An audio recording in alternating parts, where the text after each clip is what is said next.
Hey guys, what's up? Thanks for watching my Thief Revisited build. This is actually my revisited build of my Backstab Thief that I put out actually when I first started on YouTube. Yeah, this is my oldest build, and I'm finally revisiting it because it definitely needed some changes, especially with some of the PvP changes. That's why I'm kind of going through all of my older builds, and hopefully I'll be releasing some revisited builds, and other might tell you maybe it just doesn't work anymore, or I try to change it up a little bit. So in this video, in this build, I use a dagger pistol weapon set instead of a dagger weapon set.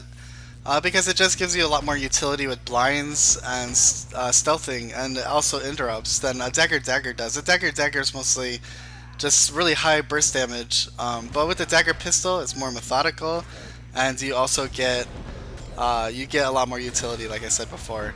So this is my first revisited build. I'm a backstab thief. So hopefully you guys can just learn something. Hopefully I can teach you guys something, and you can go out and use this build with some success. Okay guys, so here's the traits. We have 10 in Deadly Arts, 5 in Serpent's Touch, stealing applies poison for 10 seconds. Then for our trait, we have Mug. Now Mug has been nerfed recently, but it actually still works pretty well with this build. Mostly because this build is a lot more, you stand up and fight a lot more. It's not so much you just rush in and do your burst and then get out, or you die. This is much more methodical, and you'll be in group fights a lot longer, so having that little extra heal actually really helps. For the second line, we in critical strikes we have 30. Keen Observer, critical hit chance is increased by 5% while health is over 90%. So usually our first burst on a person will be over 90%, so we'll have some increased crit chance with that. Then the first trait is Furious Retaliation. Gain Fury for 10 seconds when your target reaches 50% health. This helps with our crit. You'll see in critical strikes we're going for things that really help our crit chance. That way when we grab our amulet, we don't have to worry about grabbing precision. We can grab a much more defensive amulet with with a high amount of power, and we don't have to worry about the precision. So we will have a whole lot of crit chance. But I'll explain that more as we go through this trait line. So we have Opportunist. Critical hits have a 20% chance to restore one initiative, which is good because this build actually eats up initiative. And you'll see a trait in Shadow Arts that kind of tries to help us with that. But the Dagger pistol really eats up initiative. Side Strike, 7% chance to critical hit when hitting a foe from behind or the side. So again, just helping us with our crit chance. First Strikes, 10% increased damage when initiative is over 6. And then Hidden Killer, 100% critical hit chance while in stealth. So that means our backstabs will always crit. So we can take our amulets and our runes and things like that, and we could just stack power. So we don't have to worry about getting crits because we have 100% critical hit chance while in stealth. So what we can do is get rid of the precision and just keep adding power, more and more power. We'll hit much harder. Then we have 30 in Shadow Arts, and in Shadow Arts I took a lot of traits that help my defense.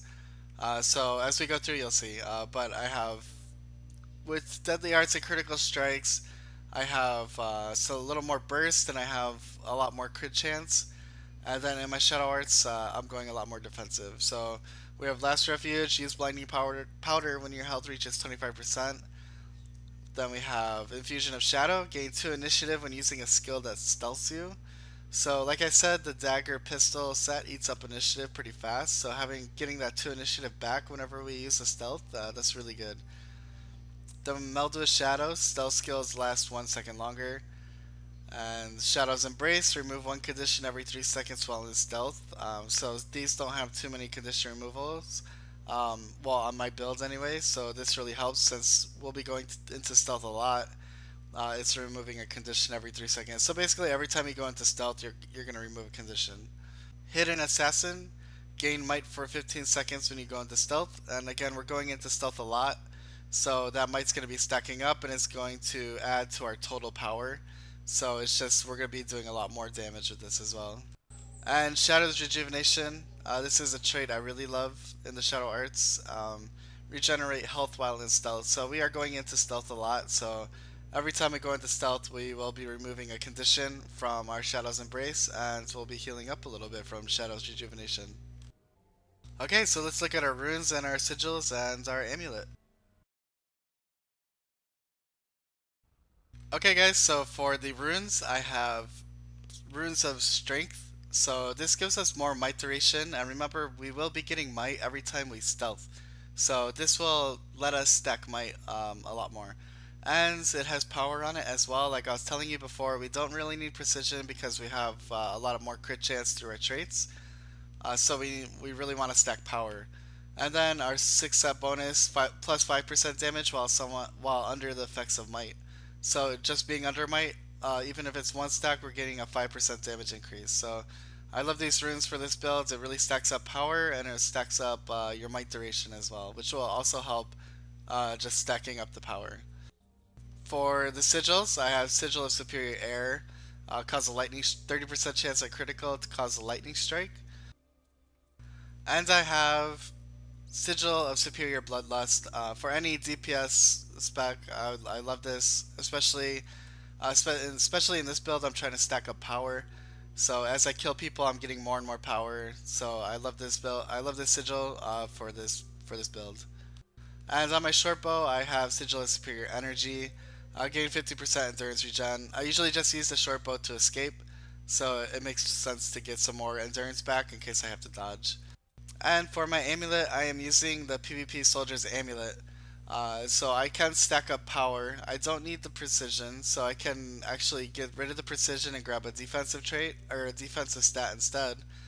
And I also grabbed the Berserker's Jewel because it gives me more power. Well, it gives me power, and then I get the what I want it mostly for is I want it for the crit damage, so I get an extra 5% crit damage in the Berserker's Jewel. Other than that, I'm losing a little bit of toughness in his Jewel, but I'm getting a lot more damage out of the Jewel.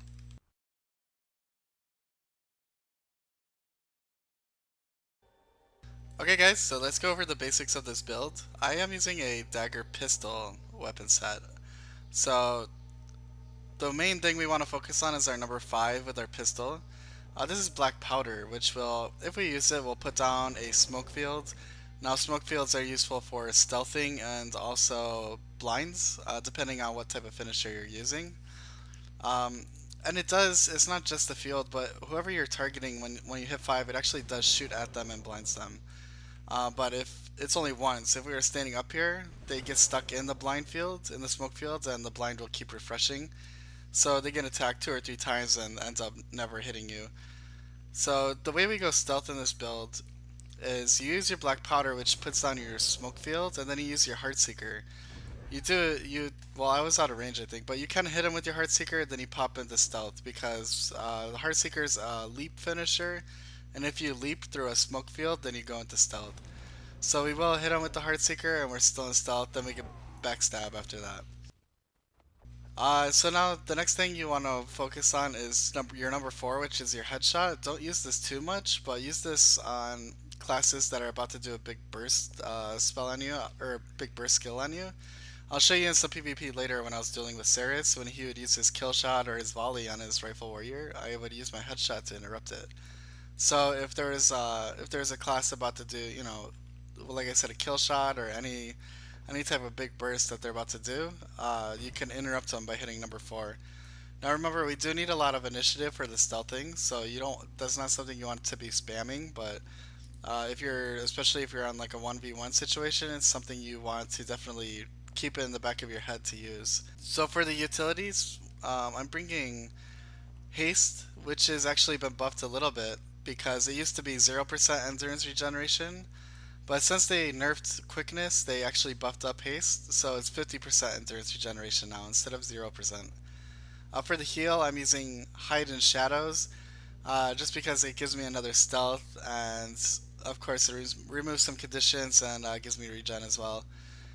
I'm using Signet with Shadows, mainly for the increased movement speed, but again, if there's a lot of blinds in this build, so if someone's going to use a big burst on you, just pay attention and then you can activate your Signet. So, I think in the duels later, Saris was trying to hit me with an Eviscerate, and I used my Signet right away, and he missed because he was blind. Now, I have Shadow's Refuge, which is, of course, it puts down the area that stealths you and heals you a little bit. and also creates a short combo field. And I have Baseless Venom number 5. You can actually bring Thieves Guild if you want to, but I actually prefer the Baseless Venom. So you can see, actually, while I was doing that, I was stealth that whole time. I actually gained 10 stacks of might just using my Shadow's Refuge and staying inside. So we'll be stacking up quite a bit of might on this build. Okay, so let me show you some PvP clips of me. It's just me and Saris dueling, and I can explain to you what my thought process is and some little tricks and tips of what I'm doing. Okay guys, so I'm going to try to explain to you everything that's happening on the screen, but I might not be able to. So I use my black powder and I pop my Bestless Venom to get over to Saris. I use my Heartseeker, also puts me in stealth, but he popped Endure Pain, so unfortunately he didn't take any damage from that. He did pull out his shield and axe, and if you saw, I used the headshot, which actually stopped him from charging. So watch out for those headshots I use, and try to get a good timed one. Right here, I'm able to hit him with his own bundle, and for the warrior, the bundle you get with the warrior really hurts. So he knocks me back, and he's starting to use his volley. I use my headshot, but he dodges it, and you see there, I use my headshot again, and I stopped his kill shot, which does a huge amount of damage. So there are very good interrupts on this build, along with the stealth. It's just like a backstab build, but you get a lot more utility with it. The one thing about this build is it's extremely methodical. Don't be in a rush to kill somebody because you can't spam your abilities on this build. If you hit one wrong ability, you can completely ruin up your whole rotation. So just be patient, and you need to really be methodical. So you can see I'm chasing him there with a couple Heartseekers. I realize he's not going to go down, so I put my Shadow's Refuge down to get a little bit of might and a little bit of healing since I'm in stealth, and this will give me an advantage. I'm actually really afraid that I'm going to hit his Rock Dog there, but he knocks me back, he uses his volley, and I use my headshot to interrupt his volley, and I take him down. So make sure you're using those headshots wisely. Keep it in the back of your head to use it, but just don't spam it. Just make sure that you're using it for when you see something. Alright, so here we go again. We did quite a few duels on a few maps. I used my Bestless Venom again and my Black Powder. And again, he hits Endure Pain. So he's kind of got my number on my opening burst. So I'm just going to have to wear him out a little bit. So he's using his block, but unfortunately for him, I wasn't in stealth, so I didn't have to do any burst. He just started using his volley, and I used my headshot.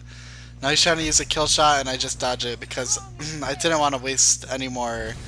I didn't want to waste any more initiative because I was running a little low. So I'm able to hit him again with the bundle that I stole, and yeah, the warrior's bundles hurt. So he didn't have his Endure Pain up, or he didn't have his block because he burnt it earlier. So I was able to pretty much hit him almost the whole length with that bundle, if not the whole length. Alright, so we're on a different map now, and he's trying to run away a little bit. I think he's just getting a better position, but unfortunately I catch him. He's trying to use his skill. He was trying to use his kill shot. If you saw again, I used my headshot and interrupted him.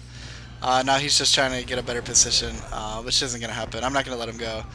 So I pop into my stealth by using my Black Powder and my Heartseeker, and then I pop stealth again. Now, him standing in that Black Powder isn't a good place for him to be, just because he's going to get a lot of blinds. I'm able to use 2 Heartseekers and catch up with him, and I'm able to down him. So we did quite a few duels. I think going against the Rifle Warrior, you can see how the interrupts work really well because their skills are a little more, their animations are a little longer, so you can kind of get a better idea of what's going on. So I think it's a good thing that I dueled against the Rifle Warrior. And so just remember, you use those interrupts wisely. Don't waste it because you really, like I said, in this build, you really can't waste. You just really can't waste your initiative. It's really important because if you don't have any initiative, you're basically dead. So be patient. Just think about don't think about bursting them down in just 1 or 2 hits. Just think about wearing them down over a long period of time, and it'll happen. Anyway, so I was trying to hit him up on that ledge, but apparently I kept missing. I pop into my stealth, and he's got his X shield out. So if I tried to use my bundle, and he got a really nice block off. So he blocked all of that damage, and that's probably 6,000 or 7,000 damage that he just blocked. So now he's using his volley, and I pop my headshot. And now he's using his kill shot, and he was a little sneaky. I had initiative and endurance to get away from it, but he popped his fear me about halfway through his kill shot, and I didn't have any way to break out of it. But luckily for me, that it didn't crit, so I was able to defend myself. Alright guys, this has been Brandon from AddictGaming.com. This has been my revisited Backstab Thief build. I hope you guys enjoyed it, and I hope you guys give it a try and let me know. Make sure you subscribe if you like the video and share with your friends. Send us a message, put a message down in the comment, and I'll get back to you guys. Thanks for watching, guys.